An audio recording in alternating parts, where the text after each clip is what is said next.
వాళ్ళు ఏం చేస్తారనేది మాట్లాడే ముందు సిద్దిక్ గారు నమస్తే, గుడ్ ఈవినింగ్. యా సిద్దిక్ గారు, ఈ డిఎస్సిలో అవకతవకలు జరిగాయని జగన్మోహన్ రెడ్డి గారు చేస్తున్న రాద్ధాంతం, అది దాన్ని నిరుద్యోగ జేఏసీగా మీరు దాన్ని ఎలా అర్థం చేసుకుంటున్నారు? నిజంగా అవకతవకలు జరిగాయా? ఇవాళ కూడా సాక్షి పేపర్లో బ్యానర్ ఐటమ్ రాశారు ఏదో జరిగిపోయిందని. సార్, ఇక్కడ ప్రధానంగా మనము అవకతవకలు అంటే ఫస్ట్ తెలియాలండి, నాలెడ్జ్ ఉండాలి. బహుశా నాకు తెలిసి జగన్మోహన్ రెడ్డి కావచ్చు, వాళ్ళ పార్టీకి సంబంధించిన నాయకులకు ఎవరికి కూడా నాలెడ్జ్ లేదని నేను భావిస్తున్నాను.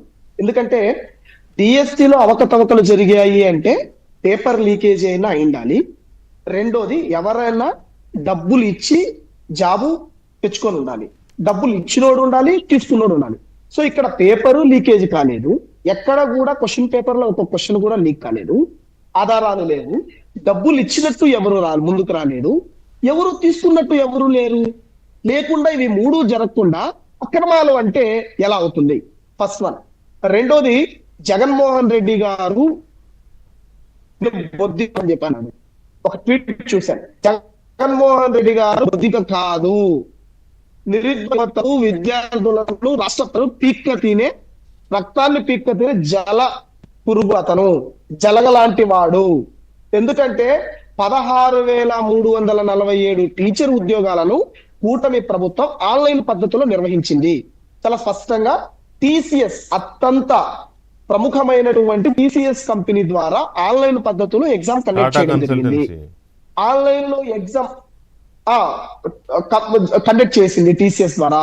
సో అక్కడ ఆన్లైన్ పద్ధతిలో ఎలాంటి క్వశ్చన్ పేపర్లు మామూలుగా హార్డ్ కాపీ రూపంలో నిర్వహించారు. మెరిట్ బేస్ ప్రకారము మెరిట్ లిస్ట్ ఇచ్చారు, సెలక్షన్ లిస్ట్ ఇచ్చారు, అన్ని చాలా పకడ్బందీ ఇస్తే వాళ్ళకి ఎలాంటి లేక రాష్ట్రంలో సమస్యలు ఏవీ లేవు కాబట్టి ఒక డిఎస్సిని పట్టుకొని కావాలని వీళ్ళు చేస్తున్నారు. సిద్దిక్ గారు మీది కొంచెం టెక్నికల్ ఇష్యూ ఉంది, గ్లిచెస్ వస్తున్నాయి, అది మళ్ళీ సెట్